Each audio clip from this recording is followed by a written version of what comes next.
I don't normally start conversations this way, but with Mr. and Mrs. Smith, after I had built their model, I was kind of giddy and I said, basically opened up the meeting with, how do you guys feel about saving about $38,000 a year? And they're like, Jeez. I feel very good about that, Jereme.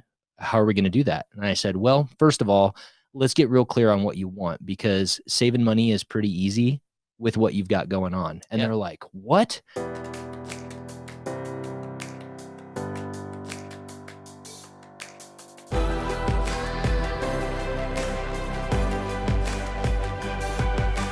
This is Better Wealth with Caleb Williams. Hey everyone, welcome back to another episode of the Better Wealth podcast. I'm here with our Better Wealth coach, Jereme Roodhouse, and we are in a series from the Frontlines where we're going into case studies, we're going into interactions, we're going into different experiences that we're having. I said this last episode that if we had a fly on the wall pass, I very much think, especially financial advisors, would take you up because you have some incredible conversations around a model, around money coming in, cash flow, and making sure that you can have more clarity and control in the future. It's incredible. I've had the pleasure of just listening in and hearing you go, and it's a lot of fun. And so we're in this series of like picking up people. We have the good, the bad, the ugly. Everyone's going to remain anonymous, but we're going to talk about another family.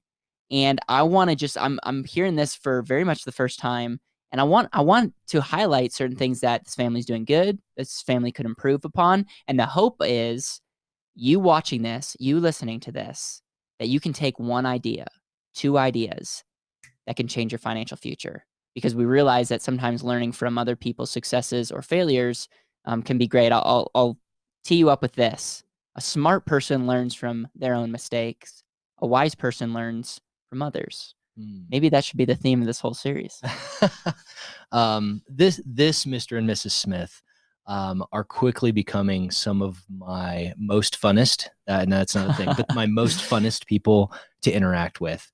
And as a matter of fact, just today we had an interaction, and the joy and the relief, it was like the weight of the world has come off of Cool. Mrs. Smith. So let me tee this up. And I don't normally talk like this with clients when we first get together.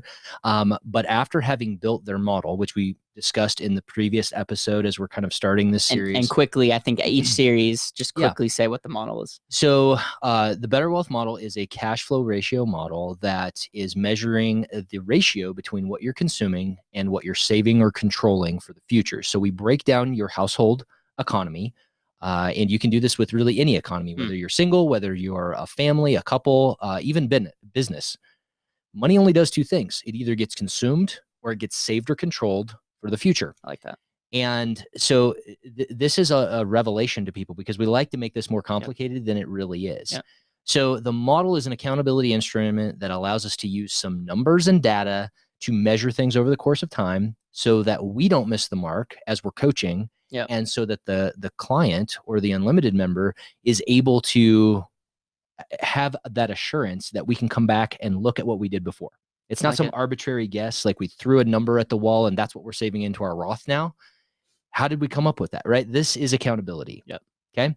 So I don't normally start conversations this way, but with Mr. and Mrs. Smith, after I had built their model, I was kind of giddy and I said, basically opened up the meeting with, how do you guys feel about saving about $38,000 a year? And they're like, I feel very good about that, Jereme.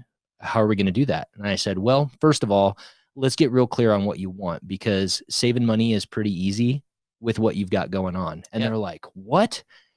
And I say that because they came to us with about $90,000 of consumer debt, and they had absolutely no idea what I was talking about. So here's the cool part. We walked through their income. We walked through their liabilities. We looked at their investments. Then we went into real estate, insurance, and so on. And when we got to real estate, I simply said, how do you guys feel about a cash out refinance on your house? Right? Good income, decent credit. Yep. Right? Lots going on, lots of capability, and a ton of potential equity in their primary residence. And so Mrs. Smith said, it's funny. I was thinking about doing a refinance. She said, but I've never heard of a cash out refinance. And I said, well, Imagine if you had a tool to trade higher interest consumer type debt for lower interest mortgage type debt. And Caleb and I have a cost of capital episode where we talk about what does it cost to control money. And this is really what this comes down to is they were able to, I believe, for 2.875%, start controlling six figures as they choose. Well, That's incredible. over the course of the last about 70 days, all of this has happened. And when I talked with Mrs. Smith today, this is why she was overjoyed. There was no longer $90,000 of consumer debt. It was gone. Now the trick is to stay excited and to stay into the weeds on this, because this was not an easy thing to do, because at the bottom of this model is a consumption and a savings accountability. Yeah. So in order to continue to, or to have the capability of recapturing what was going to debt service on a monthly basis, that's when our work together really begins. It's not fun. It's not sexy. It involves monthly tracking of where all of the dollars go and getting into a good system that works. Yeah. They're going to have a very nice dinner tonight to celebrate, and there's nothing wrong with that. And I'm Awesome. very excited for them. But now we're looking at establishing a really nice reserve account so that we don't go back into credit card debt for any reason. And how do we repurpose that $38,000 that we've recaptured and never have to get back to the point where it's just being leached out into interest? So this was the first major win, and there's more. Okay, so they came to the meeting. What attracted them to BetterWealth? Actually, it was our X-ray. Wow, that's incredible. Okay, so financial X-ray, essentially, if you are watching us and you're like, hey, I want to learn more, but I don't necessarily want to commit to unlimited right off the bat, financial X-ray is the best place for you to go. We get all your info. You meet with Jereme, myself, Dominic's a BetterWealth coach who's able to analyze where you're at.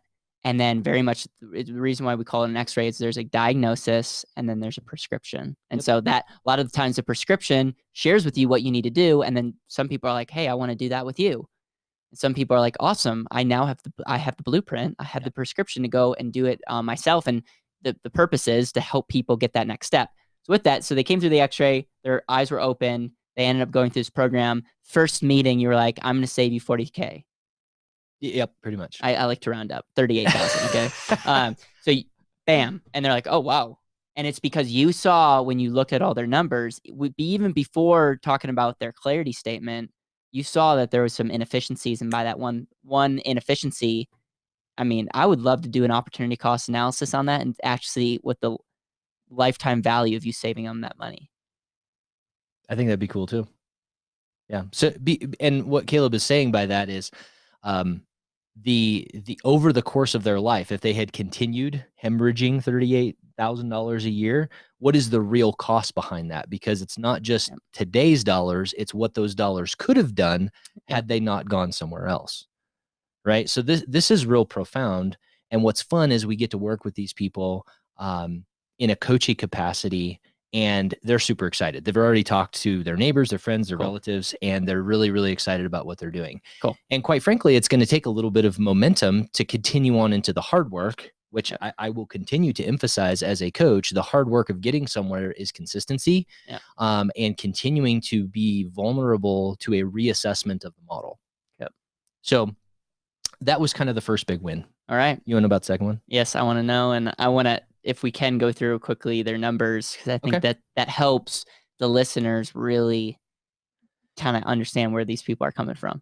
Yeah. So we've got a total income currently of just under $200,000. Okay. So really nice income. Yep. W-2. And they're also looking at a pension. Actually, a couple pensions. One of them is fairly sizable, and the other one is a little bit smaller, but it comes in perpetuity. Cool. So, and really, that's where we'll come back to. So remind me about the pension. Okay. Because when we started the conversation, there was not a line item for the pension. It's crazy. So in other words, they didn't even know that this pension was a thing. Well, they didn't know to the extent that it would serve them for their whole life is the way I would say it. Yep. And it was understood as a lump sum of money. And again, what the model highlights is that cash flow is king. And that's exactly what a pension is, a lifetime cash flow. Yep. So, well, I'll just give you the number. We basically found about $2.5 million on the model within the first hour and 15 minutes of meeting. First meeting, gonna save you 38,000. Oh, we're gonna find you 2+ million. That's incredible. And the reason you got that is you can reverse engineer the cash that they're getting, the cash flow, and saying an asset would have to be worth X to produce this kind of cash flow. Well, yes, but I mean, you can also just take the annual, and if they stay alive that long and add the cost of living adjustment in there, then what's cool. the number? Yeah. And, and that is minus what, again, the client was thinking with regards to the lump sum that they were going to get. Yeah. Right. And so in this case, again, as always, lump sum does not trump cash flow. Yep. So now, again, that may not be for everybody. Caleb would take lump sum and go do something with it. Yeah. And that's I would have to see the numbers, but yes, because yes. So continue. I don't want to go down another bunny. Well, I bring that up because it's mindset and that person. Right. And there's nothing wrong with being an employee. There's nothing wrong with investing in whatever it is that you want to invest in. Everybody's a little bit different, and this is why it's important to have a team of coaches that can speak into different aspects of a model. Yep. So, so you're already looking at their Social Security and what that's going to be in the future. Yep. And yeah, love it. Yeah, and so one of the great things about the model is that we don't have right now income. We have, again, modeled or projected future income based off of the data that we know. Again, that nobody has a crystal ball, but we're taking accountability of what we think to be the case today. Yep. Well, you can see that there's no liabilities now. When we first listed this out, there's about 8 line items of liabilities totaling about $90,000. I think the average interest rate was right around 12 to 13%. And the monthly outflow was right around $2,700. Okay. And that's where a lot of efficiency really comes in, is how do we recapture a lot of that? Then we move over to investments, or what have we saved and what are we saving on an annual basis. And in this case, there was not what I would call the financial junk drawer of a whole lot of tools. It was a couple things, but the understanding of the results that they would provide or could provide just wasn't there. And that's not, good, bad, or indifferent. It's just, this was an opportunity to learn and to be more educated about the tools that I have available to me. Yeah. And so this is where a lot of our continued interactions have gone, and we've learned together because, again, I don't work at that company. I don't know what tools are available. I don't know how they're managed. And so we've worked together to get those numbers, to firm up the information that we do have, and then project that on out. I like it. Okay. And so as we've gone through this, looks like they have about 700,000 plus in, stock assets and some other liquid assets. Yeah. So a broad brushstroke here, there's about 800,000 that has been saved and about 30,000 that is being saved on an annual basis. Okay. With regards to real estate, there's a rental property as well as a primary residence. Rental property is kind of a unique situation. It's been in the family. There's a lot of equity, and there's some familial factors to how that property is able to be managed and what can be done with it. And that's kind of the thing that we've put a pin in, and that we'll talk about efficiencies in moving forward. And they have unpaid. They have a lot of equity in both of those houses. So. Yes. And this is really where one of the primary suggestions came from that we talked about initially is, what are your thoughts on this? Yeah. It wasn't a do this. It was a, what are your thoughts on this? Yeah. And then we discovered again and went back to education. Yep.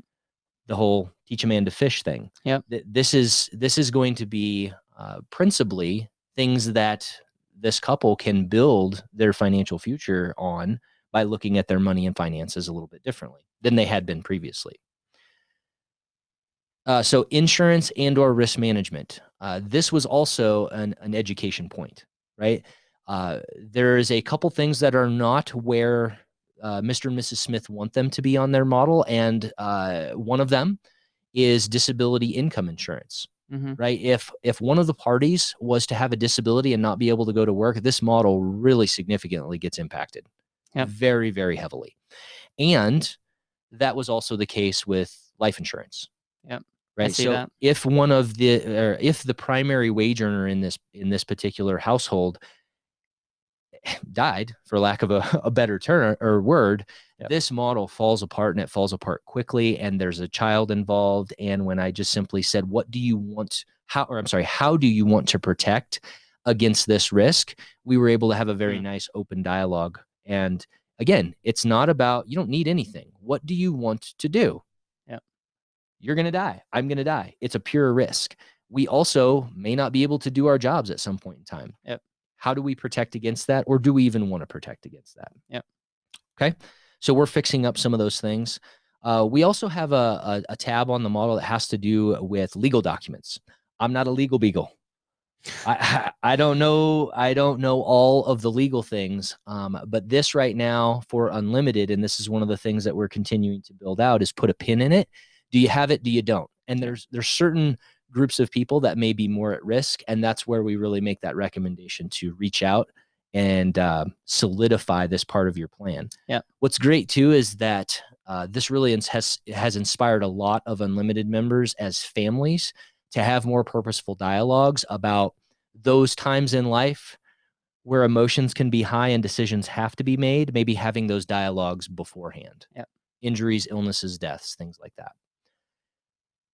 And we also have a life event of wanting to send a son to college at some point in time. So there's an increase in consumption that we have on here for about a 4-year period. And we just model that out to age 100. I love that. Like I'm looking at this model now, and it's like, it's not just two straight lines. Like there's things that are going on because you're accounting for college, you're accounting for certain things. That's awesome. Well, and I mean, life happens. Yep. You could have increases in consumption. You could also have decreases in consumption along the way. You may have increases in savings too. Yep.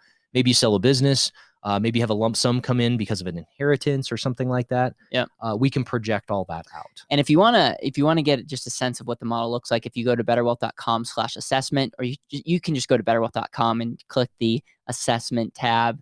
It's going to take you to a stripped down version of this where you can put in some data and it can show you, are you in balance, are you not? And it can show you the green line and red line. And I think on that page, it does a pretty good job laying out how it works. Yeah, it really does. I've even been able to work with unlimited members and get their numbers to pretty much match the model within $1,000. Yeah. And what we can't do is account for other things like college and other, on that, but it's a stripped down model, which gives people the snapshot. Yep, exactly.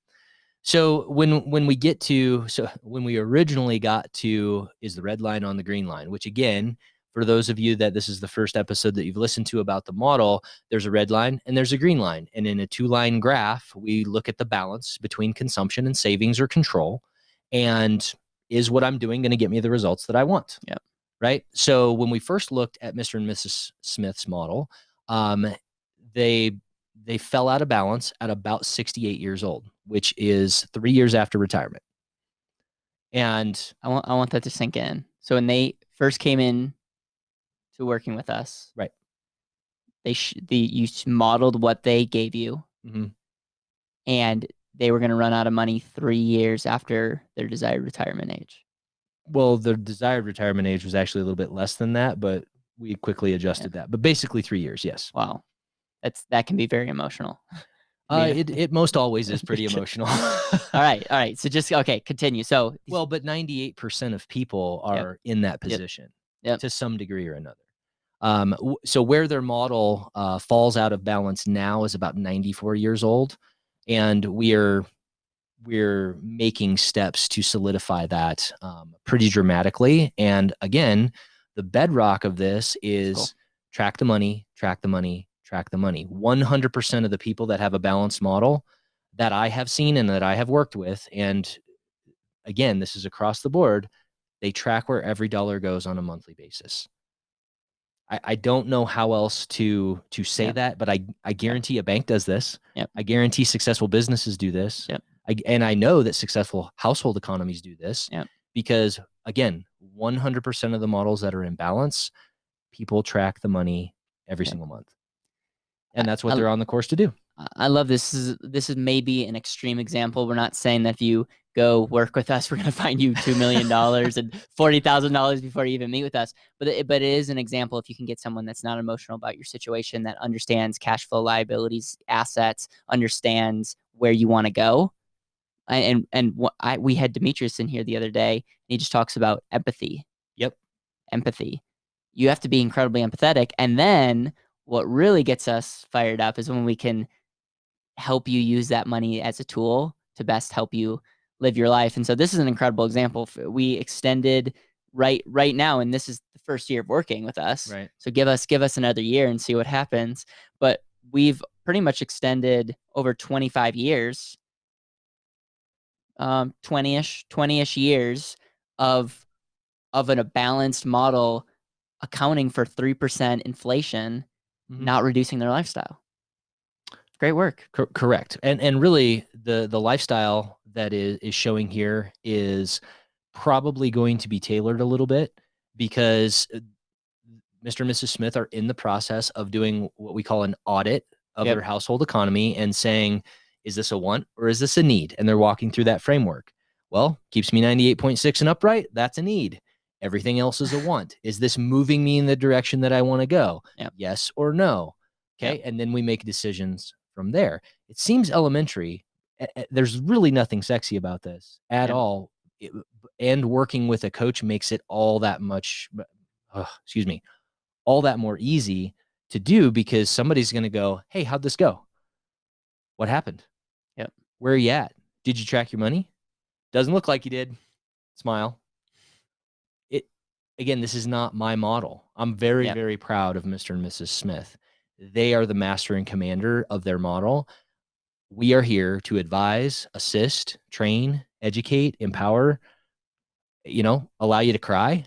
Lots of different things happen. Yeah. All right, guys, thank you so much for watching us on YouTube, or if you're listening to this on the BetterWealth podcast. We appreciate when you take a second and think, oh, who can I share this with? Like, this was really impactful to me. Who can I share this with? And if you haven't left a review, if you haven't shared this episode or subscribed to our YouTube channel, we would ask that you do that. We're going to continue to come out with daily content. And remember, the metric for us is helping people live more intentionally. That could be an entrepreneur being more intentional in business. It could be a family being more intentional with their family. Or it could just be someone that, is going to run out of money at 68 and now they are not. That's a metric that helps you live more intentionally when you have your money in order. Thank you so much, and we'll see you next time. Thank you so much for listening to the BetterWealth podcast. It would mean the world to me if you could hit subscribe, leave a review, and share this with the people that you know and love.